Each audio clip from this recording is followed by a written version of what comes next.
उसकी वास्तविकता उन्हीं तक सीमित है। भूत प्रेतों और अपसामान्य विषयों के होने पर चैनल कोई दावा नहीं करता और न ही प्रोत्साहन करता है, बस एक दावा करता है और वो है डर। नमस्कार दोस्तों, मेरा नाम है जितेंद्र सिंह और मैं आपका स्वागत करता हूं हमारे YouTube चैनल में। दोस्तों, इस चैनल पर हम आपके लिए लाते रहते हैं कुछ दिल दहला देने वाली रहस्यमय भूतिया कहानियां। तो चलिए सुनते हैं आज की कहानी को। एक नए शिक्षक के रूप में हमारे HOD ने मुझे मेरे कुछ वर्षों में सुबह और शाम की क्लास दी। सुबह की कहने का मतलब 7:30 से 9 बजे और शाम का मतलब देर शाम 6 से 8 बजे से है। मेरा घर उस यूनिवर्सिटी से लगभग 6 घंटे की दूरी पर है जिससे मैं पढ़ रही थी, इसलिए मैंने एक कमरा किराए पर लेने का फैसला किया। चंडीगढ़ में एक घर को बोर्डिंग हाउस कहना आम है जहां आप किराया देकर रह रहे हो। 3 घरों को देखने के बाद मुझे एक घर आखिरकार पसंद आ गया। बोर्डिंग हाउस एक पुरानी 2 मंजिला इमारत थी। ग्राउंड फ्लोर पर 3 कमरे थे और फर्स्ट फ्लोर पर 2 और सेकंड फ्लोर पर भी 2। मैंने सेकंड फ्लोर के पहले कमरे को बुक कर लिया। जब आप उस रूम में प्रवेश करेंगे, सबसे पहले चीज जो आप यही देखेंगे एक पब्लिक पार्क के तरफ खुलती हुई बड़ी खिड़की और खिड़की के साथ लगा हुआ सिंक के बगल में बाथरूम था। बाथरूम के पास एक डबल बेड का बिस्तर था। क्योंकि उस रूम का किराया काफी महंगा था, मैंने एक रूममेट की तलाश की। खुशी है कि मुझे हमारी यूनिवर्सिटी के ऑफिस में एक छात्र स्वयं सेवक के रूप में मिली। वह मेरे लिए एक छोटी बहन की तरह है और हम धीरे धीरे एक दूसरे के साथ घुल मिल गए। ज्यादातर समय श्री अपने छात्र स्वयं सेवक गतिविधियों में व्यस्त रहती थी और हम दोनों केवल रात में या शनिवार या रविवार के दिन एक दूसरे से मिलते थे। मुझे स्टाफ रूम में ज्यादा देर रुकना पसंद नहीं था क्योंकि इसका मतलब यह था कि मुझे उस आदमी को देखना होगा जिसने अभी अभी मेरा दिल तोड़ा है। इसलिए मैं अपने बोर्डिंग हाउस के कुछ कागजी कामों को घर ले जाती थी जिससे कि मैं एकांत का आनंद लेते हुए काम कर सकूं।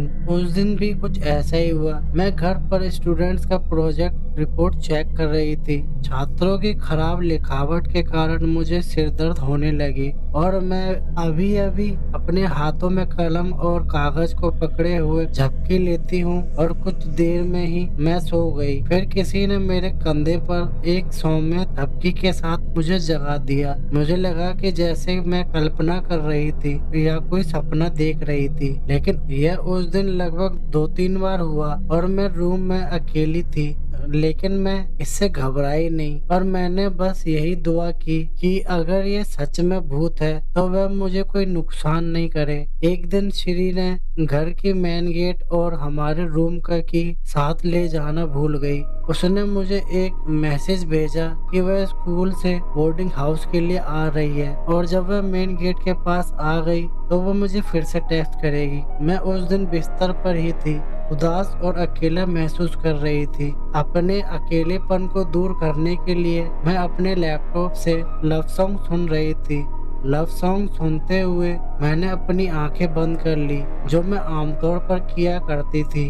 अतीत को याद करना और यह समझने की कोशिश करना कि आखिरकार मुझसे ऐसी क्या गलती हुई, क्यों अचानक वो मेरा साथ छोड़ दिया। तभी अचानक मुझे लगा कि कोई मेरे बगल में लेट गया है और मुझे कंधे से सॉफ्टली मगर बहुत ठंडे हाथ से छू रहा है। मैंने अपनी आंखें खोली यह देखने के लिए कि वह कौन है, लेकिन वह कोई भी नहीं था। मैं फिर से लेट गई और इस बात पर ध्यान नहीं दिया और मैं सो गई। पर फिर थोड़ी देर बाद मैंने अपने पैर पर एक कोमल ठंडा हाथ महसूस किया और जब मैंने अपनी आंखें खोली तो मैंने अपना फोन बिस्तर की तरफ टेबल पर देखा जो कि वाइब्रेट कर रहा था। यह श्री का कॉल था। मैंने फोन पिक किया और उसने मुझे बताया कि वह बहुत देर से बोर्डिंग हाउस के बाहर खड़ी है और मेरे दरवाजा खोलने का इंतजार कर रही है। कुछ दिन बीत गए। मैं अकेली नहीं थी जो हमारे तीसरे रूममेट की उपस्थिति महसूस कर रही थी। एक रात श्री और मैं बाथरूम से आने वाले शोर से जाग गए। यह पानी टपकने की आवाज थी। मुझे लगा कि हमने नल को खुला छोड़ दिया है। मैंने उठकर बाथरूम खोला। वहाँ नल बंद था और बाथरूम को खोलते ही आवाज चली गई और कोई लीक या पानी बहने की आवाज नहीं आ रही थी। मैंने फिर से नल बंद कर दिया। कई रातें ऐसी ही बीत गई। हर बार बस एक ही चीज, टपकते पानी की आवाज, और मैं हमेशा बाथरूम की जांच करने के लिए उठती और देखती कि वहाँ कुछ भी नहीं होता था। हमें इसकी आदत हो गई। आखिरकार ये हानिरहित था। ज्यादातर समय जब मैं अकेले हुआ करती थी तो सैड लव सॉन्ग सुनती थी। यह वही समय हुआ करता था जब वह अदृश्य चीज मुझे मेरे कंधे को कोमल हाथों से सहलाती थी और यह मेरे लिए एक सामान्य सी बात हो गई थी। मुझे यकीन था यह मेरी कल्पना नहीं है, क्योंकि श्री भी उस उपस्थिति को महसूस कर सकती थी। लेकिन हमारा तीसरा रूममेट उसे भी हर सुबह पैर के पास सहलाकर जगाया करता था। मैंने कुछ लोगों से पूछा कि क्या उन्होंने भूत का सामना किया है। कुछ ने कहा कि उन्होंने किया है और कुछ ने कहा परिवार के किसी मृत सदस्य ने भूत के रूप में उनसे मुलाकात की है। मैं सोचने लगी कि हमारा तीसरा रूममेट कौन हो सकता है। उस घर के सारे किराएदार समय समय पर सफेद शर्ट में एक व्यक्ति को घर के आसपास देखने का उल्लेख करते थे। मैंने अपने मकान मालिक को होने वाली अजीब चीजों के बारे में बताया। उन्होंने पुष्टि की कि हमारी बोर्डिंग हाउस में एक भूत है और हमसे पहले भी उस रूम में रहने वाली लड़कियों ने भी यह बात बताई थी। श्री और मैं कुछ हद तक राहत महसूस कर रहे थे जब हमें पता चला कि ये केवल हम दोनों ही नहीं है जिन्होंने इस तरह की चीजों का अनुभव किया है और वह किसी को कोई नुकसान नहीं पहुंचाता है। उस साल के अंत में हम दोनों उस घर को छोड़कर चले गए और एक नया घर खोजा। मेरा नाम है जितेंद्र सिंह और ये थी आज की कहानी। दोस्तों, अगर आपको ये कहानी अच्छी लगी हो तो इस कहानी को लाइक करें, कमेंट करें और अपने दोस्तों के साथ फेसबुक और व्हाट्सएप पे शेयर करें। और दोस्तों, अगर आप ऐसी ही कहानियां और देखना चाहते हैं तो हमारे YouTube चैनल को सब्सक्राइब जरूर करें और बेल आइकन को ऑल पे सेट करना ना भूलें और हमारी बाकी वीडियोस भी जरूर देखें। वीडियो पूरी देखने के लिए धन्यवाद।